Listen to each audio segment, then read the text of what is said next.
Olá, sejam bem-vindos ao canal Mundo de Descobertas. Você consegue imaginar uma cirurgia onde um instrumento parecido com um picador de gelo era inserido pelo canto do seu olho, martelado até atravessar o osso e chegar ao seu cérebro, e que o objetivo era simplesmente girar essa haste para cortar partes do seu cérebro?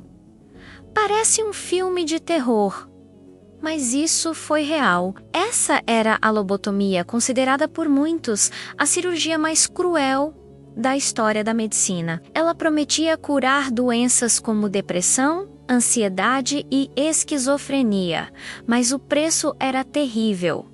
Pacientes perdiam a fala ou os movimentos, a personalidade ou até a própria vida. Hoje vamos desvendar a história sombria desse procedimento, que revela o lado mais assustador da busca por soluções para a mente humana. Ficou curioso? Então fique até o final do vídeo para descobrir tudo. E claro, não se esqueça de se inscrever no canal e ativar as notificações para ajudar o canal a crescer cada vez mais.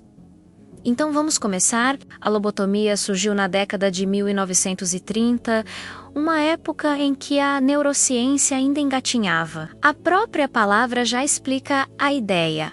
Lobos, que significa parte de um órgão, e tomia, que significa corte. A lógica era simples e brutal.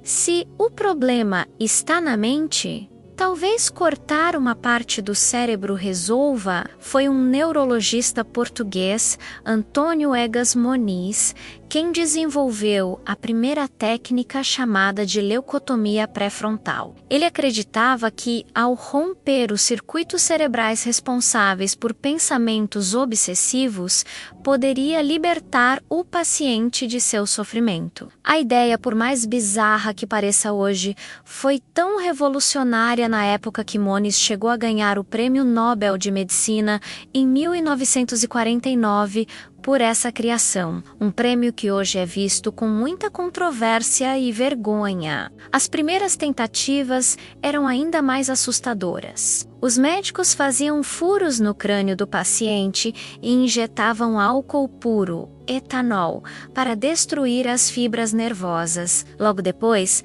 Moniz criou um instrumento chamado leucótomo, uma espécie de haste, com uma alça cortante na ponta. O resultado das primeiras 20 cirurgias foi, na melhor das hipóteses, duvidoso. Alguns pacientes pareciam mais calmos, mas a maioria desenvolveu efeitos colaterais severos, apapeixa profunda, confusão mental e uma completa perda de quem eles eram. Era como se a alma tivesse sido removida. Mesmo com resultados tão desastrosos e sem nenhuma base científica sólida, a prática começou a se espalhar pelo mundo como fogo em palha. A popularização da lobotomia, no entanto, tem um nome.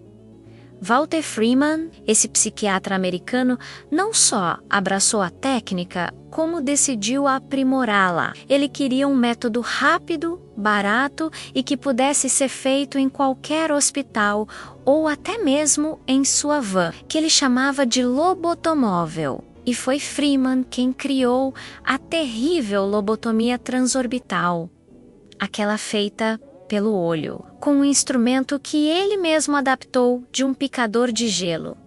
Ele levantava a pálpebra do paciente, posicionava a ponta no canto do olho e, com um martelo, batia até romper o fino osso da órbita ocular. Uma vez dentro do cérebro, ele simplesmente movia o instrumento para cortar as conexões do lobo frontal. Freeman transformou a lobotomia em um procedimento de massa, chegando a realizar mais de 2.500 cirurgias. Ele aplicava o método para tratar qualquer coisa, desde esquizofrenia grave até dores de cabeça, insônia e até mesmo mau comportamento em adolescentes.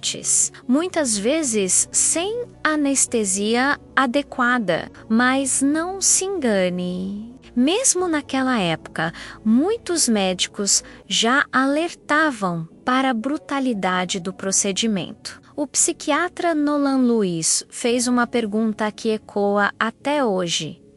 Silenciar um paciente é o mesmo que curá-lo? A verdade é que a lobotomia rapidamente se tornou uma ferramenta de controle social. Era usada para acalmar pessoas consideradas difíceis, rebeldes ou simplesmente inconvenientes para suas famílias e para a sociedade. E quem eram os alvos principais? As mulheres. Em alguns hospitais, como no Juqueri, em São Paulo, estima-se que 95% dos pacientes lobotomizados eram mulheres.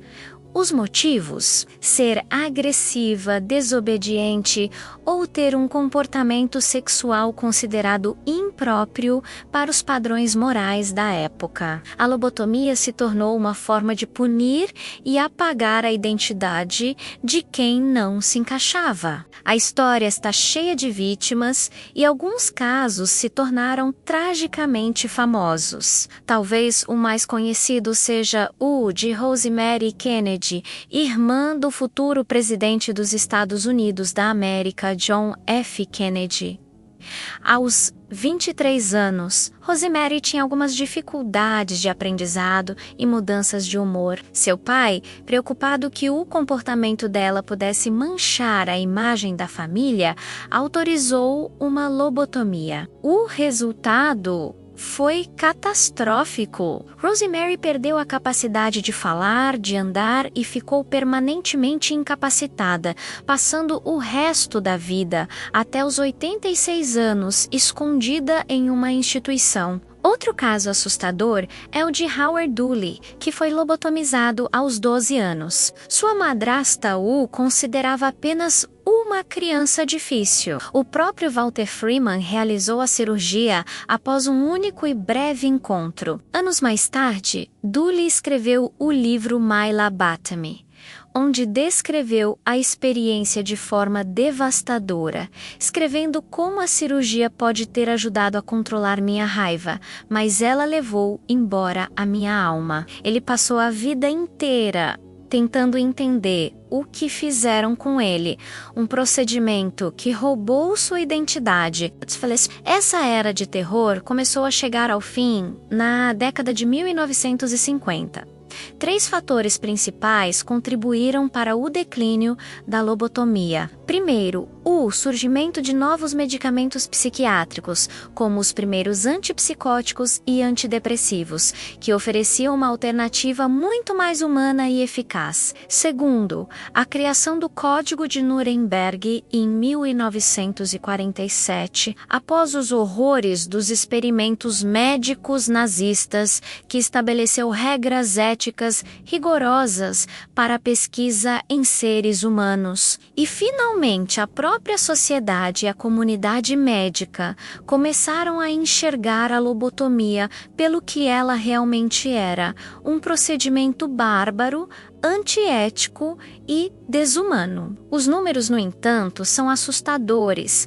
Estima-se que 40 mil pessoas foram lobotomizadas nos Estados Unidos, 17 mil no Reino Unido e outras dezenas de milhares ao redor do mundo. A história da lobotomia é mais do que um capítulo sombrio da medicina.